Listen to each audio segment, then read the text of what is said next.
games begin. Well, hello, friends. Mark Holmes here with my buddy Cowboy Jobu. And as always, thank you guys for watching, commenting, and subscribing to the Jobu Sports Report. Without you guys, this literally does not work. Let's get open for business here on this Monday morning. I know it's not as bright as it used to be, but then again, neither am I. Here we sit, 178 days, 12 hours, 15 minutes, and 30 seconds away from kickoff of the 2019 season. And today, guys, literally, it is time for legal tampering. I know it doesn't seem like there's actually not been anything going on because people have been signing people, but technically not signing them until Wednesday. But we've seen trades galore. We've seen movement. We've seen players cut. We've seen salaries reduced. Now, in case you have been under a rock and have not kept up with the Dallas Cowboys have brought back Jason Witten. That's right, Father Time. Jason Witten is leaving the booth. How tragic that is. And coming back to the Dallas Cowboys, a lot of people are kind of like, that guy's old, that guy's slow. That guy was old and that guy was slow, but still had 65 receptions his last season on a down year for Dak Prescott. And speed was never part of his game.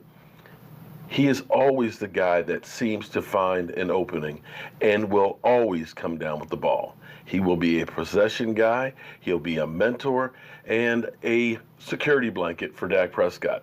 Something that I've said all along that Dak Prescott has been missing. Sean Lee is returning on a reduced salary, basically giving Dak $6.5 million. $6.5 million for the Dallas Cowboys to now have around $26 million in cap space after, of course, tagging DeMarcus Lawrence. DeMarcus Lawrence, who's not a happy camper right now and refuses to get his shoulder worked on until this deal is done. And the Cowboys, it would behoove them to get this thing done. Whew.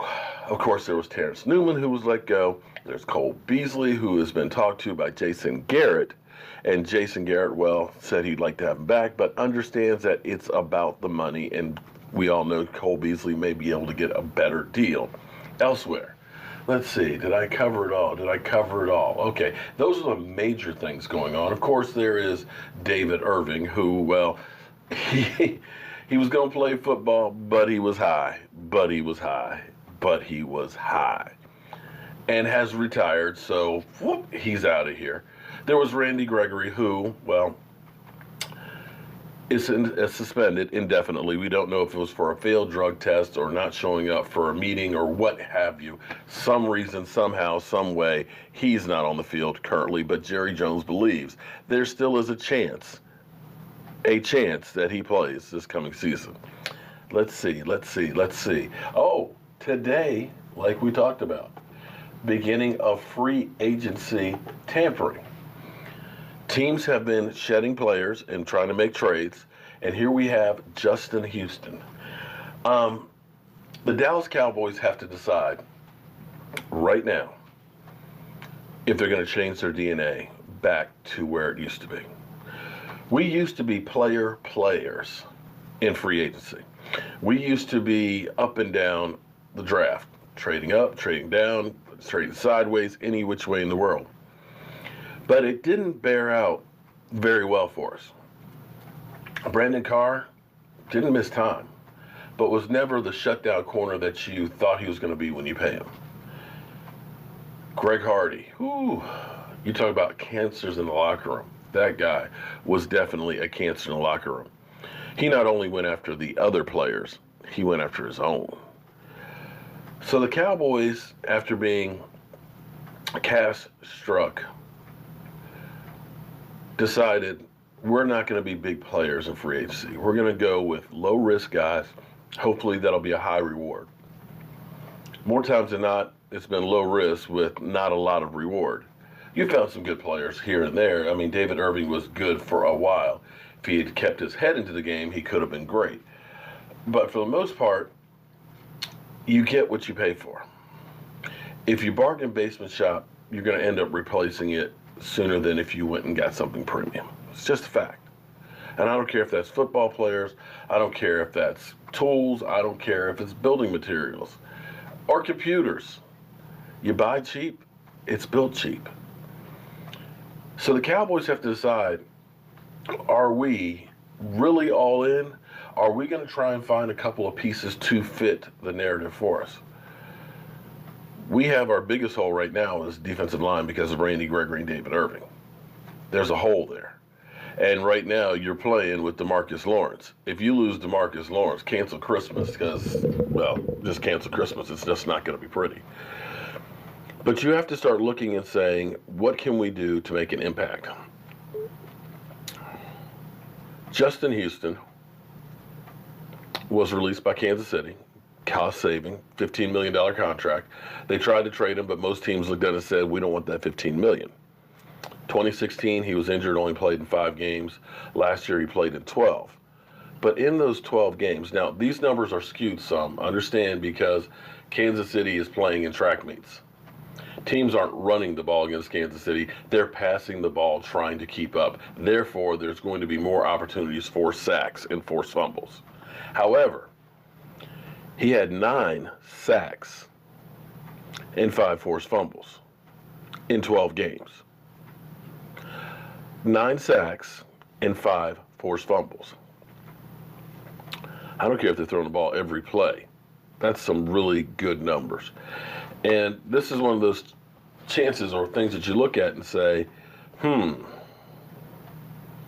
I try and get this guy and make my pass rush better, or do I try and get an Earl Thomas and try and make my secondary better and try and get more turnovers?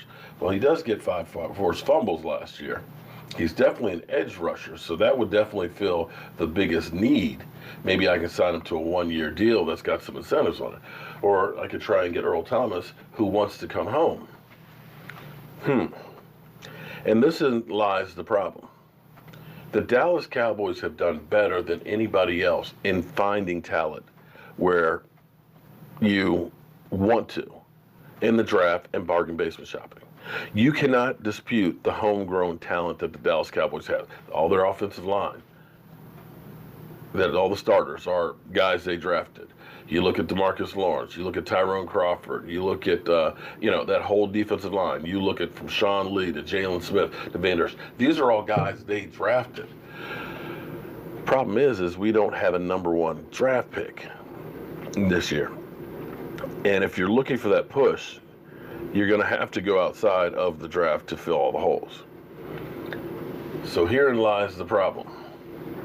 Do you go after a guy like Justin Houston because now you've got the hole because of Randy Gregory and David Irving, or do you go for Earl Thomas? Earl Thomas wants to be here. His family is from Orange, Texas, close to the Louisiana border. His father built a church there and had the family home there that was destroyed by a hurricane, in which case Earl built a new home for the family. The kids are enrolled in Austin. He's always professed to being in love with the Dallas Cowboys and probably wants to finish his career off close to home. Those are the advantages. In 4 games last year, he had 3 interceptions. Our leading interceptor, Van Der and Xavier Woods, had 2 each on 16 games. Make no mistake about it, the biggest letdown for our defense was a lack of getting turnovers. And what you get between an Earl Thomas or Justin Houston are guys that are making plays to help you get turnovers. Understand, in 2014, our defense was ranked 18th. Yet, they were second in taking the ball away. And that made all the difference in the world, because when you can get the ball on a short field, give your offense an extra chance or 2, it's a game changer. A turnover, interception can be a 14-point swing, because if they're getting ready to go in and they're in the red zone and you end up taking the ball away, you're taking 7 from them and you can possibly be turning around and getting 7 yourself. We learned that against the Rams 2 years ago, where we had the Ryan Switzer fumble deep in our territory when we were up kicking ass. It changed the momentum of the game. So the Dallas Cowboys, in my estimation, have to get at least one playmaker in free agency. So we'll see if the Dallas Cowboys start this move today or if they wait. And then there's that other free agency after the draft where teams have gotten a player that they figure is going to beat out the veteran and start letting them go. So let the games begin, guys. I'm Mark Holmes, and I got to go get to my work and my day job. But any news on the Dallas Cowboys, you know we'll be bringing it here. I'll see you soon. Oh, and don't forget, tonight, 9 o'clock Eastern, live streaming here in the set that's almost completed. A little bit more work, and we'll be done.